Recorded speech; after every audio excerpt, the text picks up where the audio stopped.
Pambihira naman itong nirepair natin na ito. Pinalitan ko ng motor to, sira to eh. Tapos nung napalitan ko na ng motor, saka ko na inform doon sa may-ari na sira pala ang remote control nito. Huli na nalaman ko ito eh na remote control pala ang operation nito. Ganun pa man, so ano pang gagawin natin? I-convert na natin to. Wala tayong ibang magawa kundi i-convert natin. Siya nga pala, sa mga hindi pa nakapag-subscribe dyan, please like and subscribe naman. Hindi naman siguro mahirap yun. So ito na nga, i-convert na natin to from remote control to manual. So ito yung gagamitin natin guys, yan. So ito yung natin gagawin nating manual to.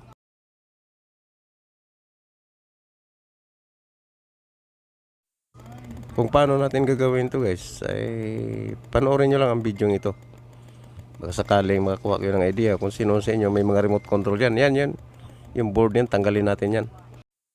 At ang atong ipapalit dyan is manual na. Yan, puputulin. Tandaan lang natin dito guys, mayroon number 1, number 2, number 3 dito. Saka common. So yun lang ang kailangan nating putulin at tandaan. Ang mga ganitong klaseng remote control kasi is ang gearbox nito ay hindi siya ordinaryong gearbox kundi motor din. Itong puti na ito yung linya ng isang motor para sa kanyang rotating gear. Hindi siya tulad ng ordinaryong electric fan na na parang pindutin mo lang magro-rotate na siya. Sa kanya hindi. Switch ang ginagamit diyan para sa kanyang remote. Para sa kanyang rotating. So ito na, tandaan lang natin lahat ng number 1, number 2, number 3, importante na hindi magkapalit-palit. Ito yung kanyang gearbox sa likod, motor. So 220 din siya at di kuryente siya. Yan, itong puti na to, ito yung linya niya para sa kanyang gear rotating. Yan, putulin na natin. Tandaan lang natin guys yung 1, 2, 3 ay hindi magkapalit-palit. At itong board na ito, wala niyan. Tapon na natin yan. So, hanapan natin ang butas to dito kung saan natin siya pwedeng ilagay ang ating manual.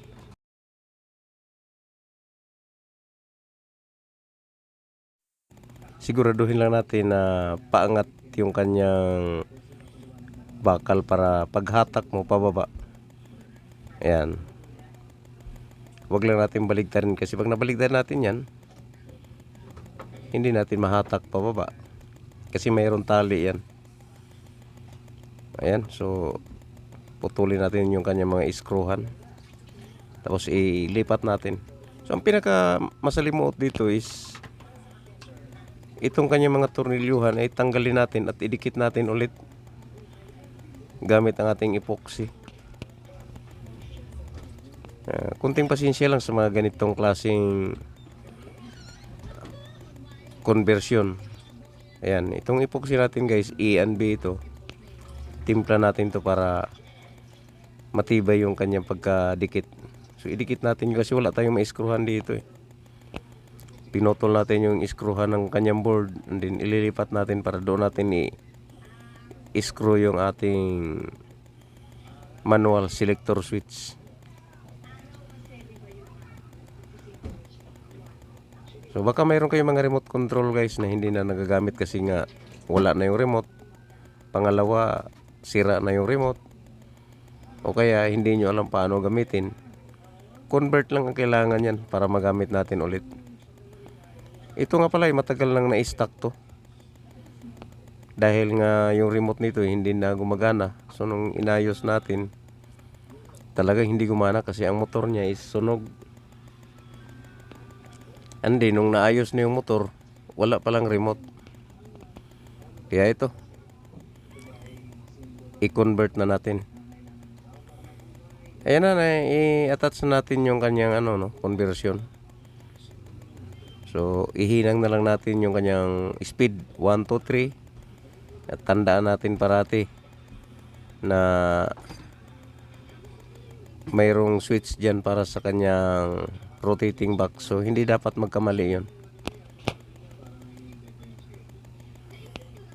Check nyo lang parati yung kanyang linya ng motor, ng kanyang rotating gear.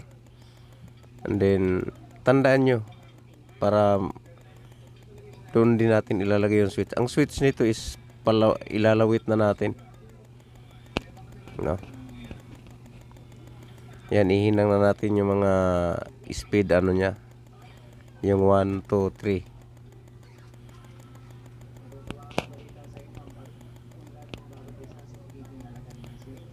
Yan.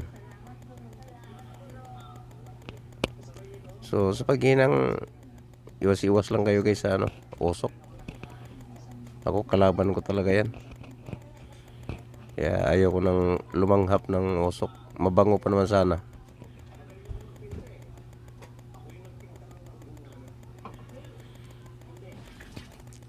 Ayan. Nahinang natin. So magbutas tayo dito para sa kanyang switch at sa kanyang tali. Dalawang butas gagawin natin. Ilalabas natin dyan yung kanyang ano, wire para sa switch. At saka yung tali para hatak-hatakin.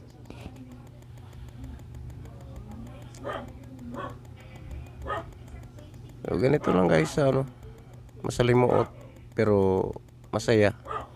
Yan yung kanyang gearbox na 220 rin yan. Hindi siya isang ordinaryong gearbox na pindutin mo lang, hatakin mo lang, nagro-rotate na. Sa kanya hindi. Switch ang gagamitin natin dyan. Yan.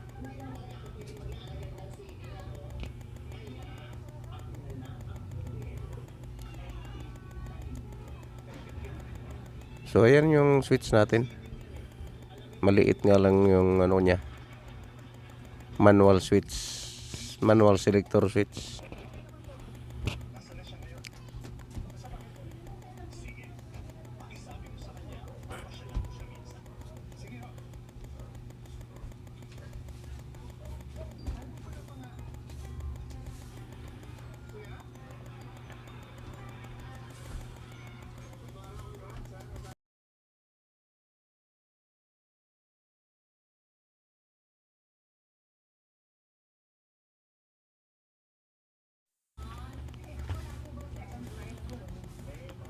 At naikabit na natin, no?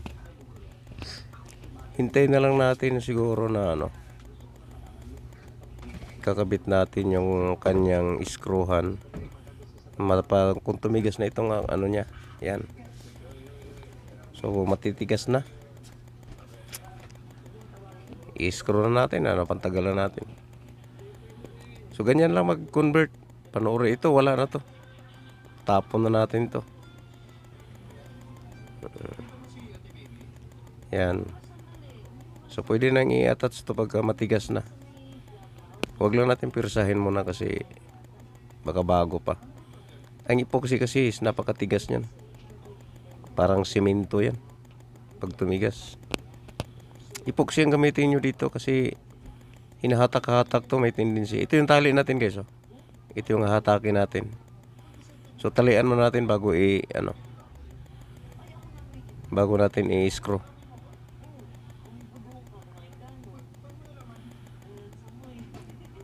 Kunting tiyaga-tiyaga lang. Hindi naman kailangan madali dito. Importante, magawa mo ng tama yung ginagawa mo. Bawal kasi magkabaligtad dito guys, kasi ang baligtad dito is okay lang kung yung 1, 2, 3 ang mabaligtad. Yung 3 mapunta sa 1, tapos yung 2 mapunta sa 3. Okay lang yun. Pero kung yung sa gearbox ang mabaligtad, hindi gagana ng maayos yung yung wall fan natin. Basta tandaan mo lang yung para sa wire sa motor, ilalabas mo siya ng bukod doon sa tatlo. Ayan yung connection niya guys, oh. Yan.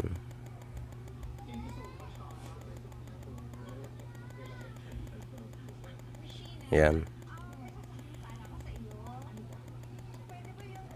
So, pwede na yan. Saksak natin to. Tignan natin kung gagana ba. Yan. Ayan, gumana oh.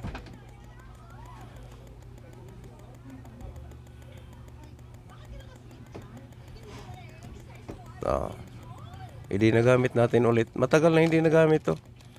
Kasi nga dahil dito sa remote na ito, yung board niyan, malasira daw yan. Andin yung remote niya, nawala rin. Ang inisip ko nga baka yung remote lang ang sira eh. Pero sabi nila, bago nawala ang remote, sira na daw talaga yan. Kaya hindi na nila inayos natin, pinalitan natin ng motor kasi sira yung motor. Yung pala pati yung remote, wala palang remote. O ganun lang naman magpalit guys. Tandaan lang natin parati yung 1, 2, 3 common, saka yung rotating switch para sa isang motor. Ang electric fan nito guys is dalawa ang motor nito. Isang motor para sa kanyang fan at isang motor para sa kanyang rotating gear. Hindi siya ordinaryong rotating gear, gearbox sa likod na katulad ng iba na pinipindot-pindot, tinatak-hatak. Ito hindi, switch ang ginagamit natin dito. Ang problema nito is wala tayong switch, so palawitin na lang muna natin yung wire, saka na lang natin kabitan ng switch kapag makabili na tayo ng switch. Yung switch ng mga ceiling fan na mga binibili na portable, pwede natin ilagay dyan. Ayan. So okay na, matigas na yung pagka niya, kabit. I-tornilyo na natin yan. Ayan na. Higpitan natin ng konti guys, na wag gumalaw. So ganyan lang mag-convert. Panoorin nyo lang to guys kung paano kinonvert yung doon kasi sa gearbox. Ayan pwede na yan, matak. So siguro natin hindi baligtad yung pagkakabit niya guys, kasi kung baligtad yan, nakatuwad yung kanyang bakal, hindi mo siya mahatak. Kailangan nakaangat yung kanyang bakal.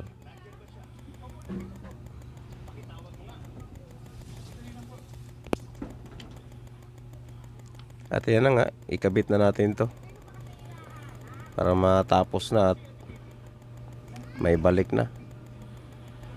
O inuulit guys, sa mga hindi pa nakapag-subscribe, please like and subscribe. Maawa naman kayo sa akin, grabe naman kayo. Ayun na so medyo patapos na tayo. Nasa finishing touch na tayo. Balik na lang natin yung mga niya. So itong butas na ito, halatang halata siya, pero gumagana naman. Ayan, medyo pangitignan yung butas. Hindi naman kailangan pagandahin natin ng gusto. Takpan na lang natin siya.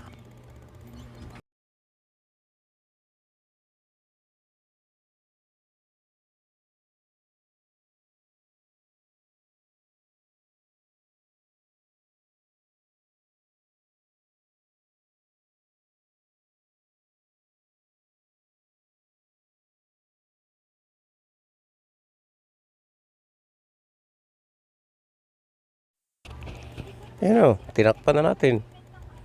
Di ba? Okay naman yung hatak niya, smooth siya, walang sumasabit. At least nababasa pa rin yung kanyang pangalan.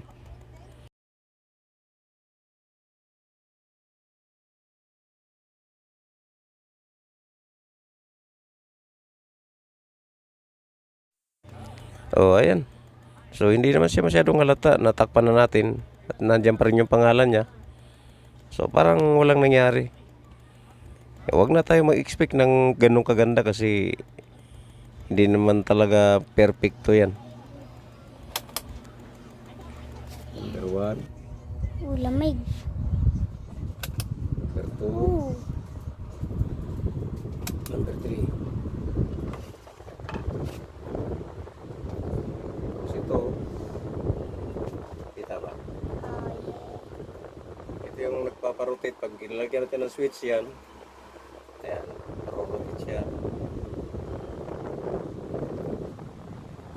siya?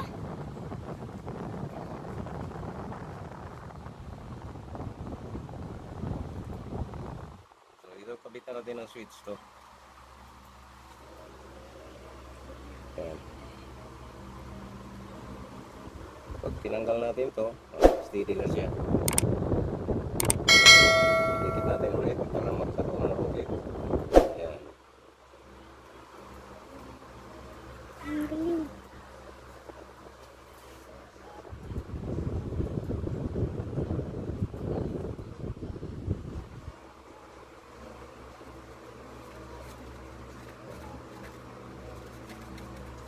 Pag-iwalay mo pa. Ayan. Ulit natin. Paano Steady na siya. yun? Ha? Paano yun? Ibig sabihin, di kurente yung ano niya. Yung kanyang rotating gear. Okay na?